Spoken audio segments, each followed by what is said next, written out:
নমস্কার বন্ধুরা, welcome to সম্পাস kitchen. আজকে আমি তৈরি করে দেখাবো মেলার জনপ্রিয় মিষ্টি কটকটি রেসিপি, যেটা খুরমা বা মুরালি নামেও পরিচিত। তাহলে চলুন দেখে নিই যে এই মিষ্টি কটকটি কি করে বাড়িতে সহজেই তৈরি করতে হয় এবং অনেকদিন পর্যন্ত এটাকে সংরক্ষণ করা হয়। তাহলে চলুন শুরু করি। সবার প্রথমে একটা বোলের মধ্যে নিয়ে নিচ্ছি 2 কাপ পরিমাণ ময়দা।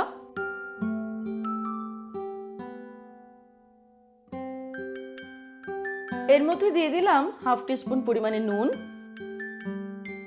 আর দিয়ে দিলাম 1/4 টিস্পুন বেকিং সোডা। এবারে ময়দার সঙ্গে বেকিং সোডা আর নুনটাকে খুব ভালো করে মিশিয়ে নেব। ভালো করে মিশিয়ে নেওয়ার পর এর মধ্যে দিয়ে দিচ্ছি 4 টেবিলস্পুন রিফাইন্ড অয়েল। আপনারা রিফাইন্ড অয়েলের পরিবর্তে ঘিও ব্যবহার করতে পারেন।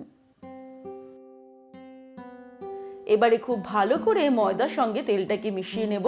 একটু সময় নিয়ে ধৈর্য ধরে আমাদের কাজটা করতে হবে।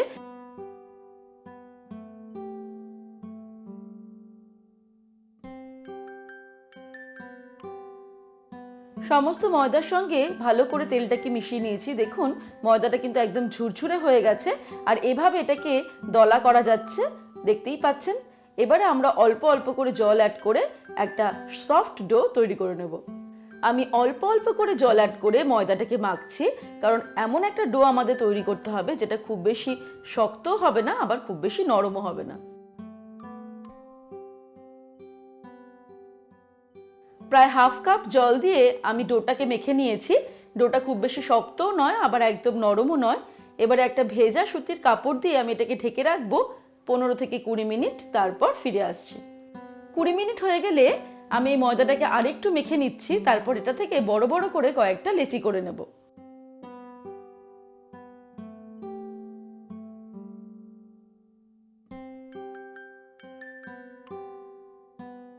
পরোটার থেকেও একটা বড় সাইজের লেচি করে নিয়েছি। তারপর এটাকে বেলে নিচ্ছি একটু মোটা করে। এটা বেলার জন্য কিন্তু তেল বা ময়দা কিছুই প্রয়োজন হবে না।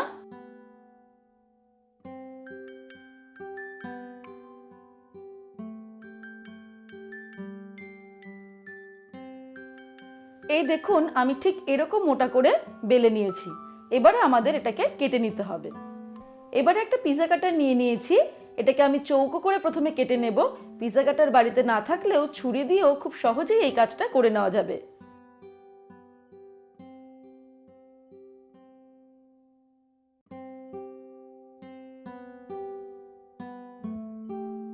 এই অংশগুলো পরের লেচির সঙ্গে যোগ করে আবার কেটে নেব।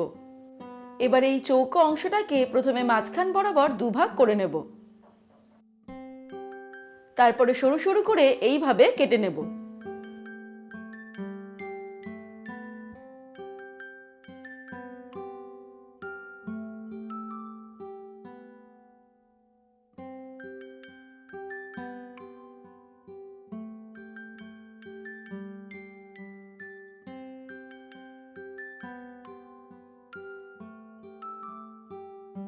এবারে একটা প্লেট নিয়ে নিয়েছি, তার মধ্যে এই কেটে রাখা অংশগুলো তুলে নিলাম।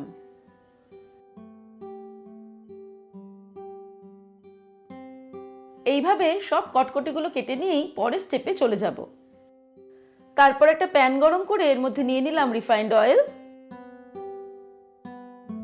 তেলটা যখন খুব ভালো মতো গরম হয়ে যাবে তখন আঁচটাকে একদম মিডিয়ামে রেখে আমরা কটকটিগুলো এর মধ্যে ছেড়ে দেব।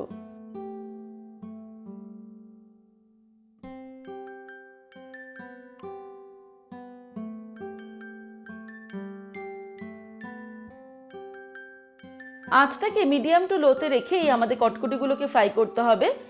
উল্টে পাল্টে এই কটকটিগুলো আমরা ফ্রাই করে নেব। এক একবারে ফ্রাই হতে প্রায় সময় লাগবে 4 থেকে 5 মিনিট।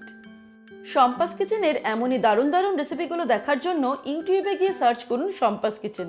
তাহলে আমার শেয়ার করা সমস্ত রেসিপিগুলো আপনারা এক জায়গায় পেয়ে যাবেন।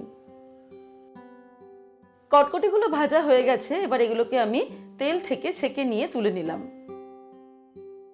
এইভাবে সবকটা কটকটি আমি ভেজে নেব।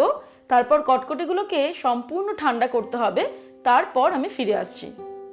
কটকটিগুলো সম্পূর্ণ ঠান্ডা হওয়ার পর এবারে আমি একটা প্যান নিয়ে তার মধ্যে নিয়ে নিয়েছি 1 কাপ পরিমাণ চিনি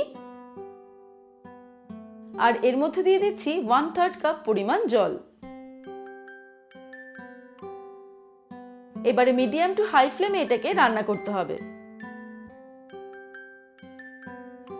চিনিটা সম্পূর্ণ জলের মধ্যে গুলে গেলে এবারে আমরা মিডিয়াম ফ্লেমে এটাকে রান্না করব আরো 5-7 মিনিট, যতক্ষণ না একটা ঘন আঠালো শিরা আমাদের তৈরি হচ্ছে। এবারে শিরাটা অনেকটাই ঘন হয়ে গেছে, দেখতেই পাচ্ছেন। আর শিরাটা যখনই প্যানের চারিদিকে লাগছে দেখবেন শুকিয়ে গেলে কিছুটা চিনি চিনি ভাব হয়ে ফুটে উঠছে। এরকম অবস্থায় আমরা ভেজে রাখা শুকনো কটকটিগুলো, যেগুলো সম্পূর্ণ ঠান্ডা হয়ে গেছে, এর মধ্যে দিয়ে দেব। শিরায় কটকটিগুলো দেওয়ার সঙ্গে সঙ্গেই আমি ফ্লেমটাকে অফ করে দিলাম। তারপর আমাদের ঝটপট এটাকে শিরার সঙ্গে মিশিয়ে নিতে হবে। মেশাতে মেশাতেই দেখতে পাবেন শিরাটা সম্পূর্ণ শুকিয়ে গিয়ে কেমন কটকটির গায়ে চিনিটা বসে যাচ্ছে। আমাদের কটকটি একদম তৈরি হয়ে গেছে। এবার এটাকে ঠান্ডা করে আমরা সার্ভ করব, আর একটা এয়ারটাইট কন্টেনারে রেখে বেশ কিছুদিন ধরেও এটা খেতে পারবো। তৈরি হয়ে গেছে আমাদের আজকের রেসিপি, মেলার জনপ্রিয় মিষ্টি কটকটি বা মুরালি বা খুরমা। আজকের রেসিপিটা আপনাদের কেমন লাগলো আমাকে অবশ্যই কমেন্ট সেকশনে কমেন্ট করে জানাবেন। ভালো লাগলে লাইক করবেন আর সকলের সঙ্গে শেয়ার করতে ভুলবেন না। এরকমই দারুণ দারুণ রেসিপির আপডেট পাওয়ার জন্য এক্ষুনি সম্পাস কিচেন চ্যানেলটিকে সাবস্ক্রাইব করে নিন, বেল নোটিফিকেশনটা অ্যাক্টিভ করে নেবেন। ভালো থাকবেন, সুস্থ থাকবেন। আমি আবার হাজির হব নতুন নতুন রেসিপির সঙ্গে। নমস্কার।